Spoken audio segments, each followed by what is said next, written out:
So this is the video I wanted when I started recording lo-fi music. I've seen great parodies of how to make lo-fi, and I've seen a lot of stuff that outlines like why it's so simple and why it's so effective for studying and things, but no one was actually explaining what it took to make a good lo-fi beat. So if you've never made lo-fi and you want to try it out, this video is for you. What is up, Yoshis? My name is Beth and I run Steadfast Ascent. Today I want to explain to you the basics of lo-fi and how you can get started in making some beautiful lo-fi beats. Lo-fi is principally defined by, I've broken it down to 5 things. Obviously you can make it simpler, but speed, drums, musicality, ambience, and details. So let's break that down a little bit. You need a maximum of 8 tracks to get this done. So your 8 tracks for this project would be samples. You can find plenty of sound libraries online for your samples, but honestly, Logic's sound bank is just as good, and I've found everything I've needed to right in-house. Effects. For effects, you can also go to the internet to find sound libraries, or you can just take a mic around your house and get creative. Drums. The drums in this needs to be aggressively electronic. I definitely recommend the 808s or the 909s, and Logic has some very interesting electronic drums that you can use.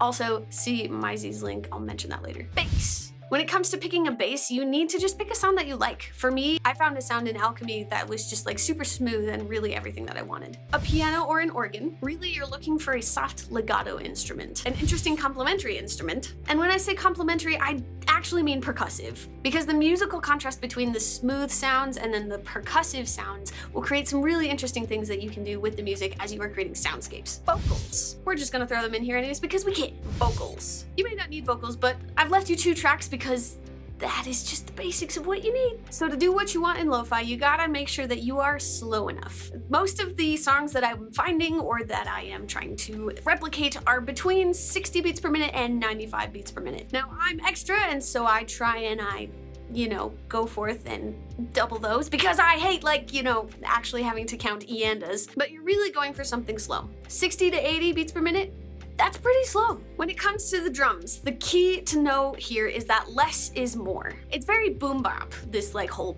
boo, ka, da-doo, ka. And that goes through the whole song, and it's super simple. I was struggling to find a good drum sound until I found Myzy's link, which I will link in the description below, and he has a free drum library that completely enabled me to actually make the kinds of beats I was hearing in my head. And these drums are used for emphasis, and they are pretty much, as far as I can understand, why we call the genre lo-fi hip-hop. When it comes to your musicality, a lot of this has to do with instrumentation, but a lot of it also has to do with the chording. While you could use an E minor, it would be much better to use an E minor 7th or an E minor augmented 7th. Basically get in some really jazzy chords in there and using progressions in creative ways as opposed to traditional poppy ways. It's less important to worry about melody and more important in lo-fi to be creating ambiance. So while you can have melody and you might want to use your complementary instruments to do something to that effect, or your vocals, really what you're going for is more of, as we've said, an ambiance. And so using your progressions and your soundscapes to create that is more than in other genres. Melody and harmony increase complexity, and that's counterproductive to the genre as a whole. So while you can totally do it, and there are so many interesting people who have done it, you do not need to if you are just getting started. In order to increase the ambiance, you should use your sampling and effects to effect. So for example, you might sample a lunchroom cafeteria. That might be what you decide to do. You create a setting, a place for your music to dwell in. And so the effects that you use might be in line with that. For example, instead of using hi-hats, you might decide to use the sound of forks clinking together. The samples that you use will create the ambiance that really locate your song in a time and a place. Hey, by the way, if this is helping you out at all, feel free to subscribe or give this video a like. That helps me out to make more content like this one.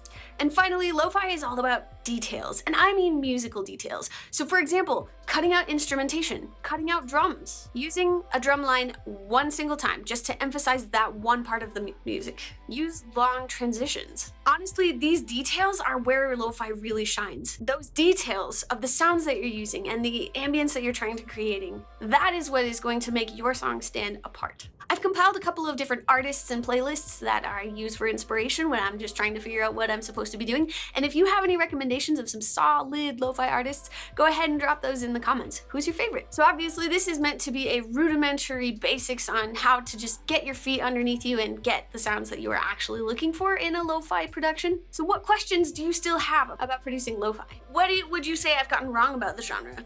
What would you say I've gotten right about the genre? Let us know. And if you've made it this far, I'd just like to thank you so very much for watching.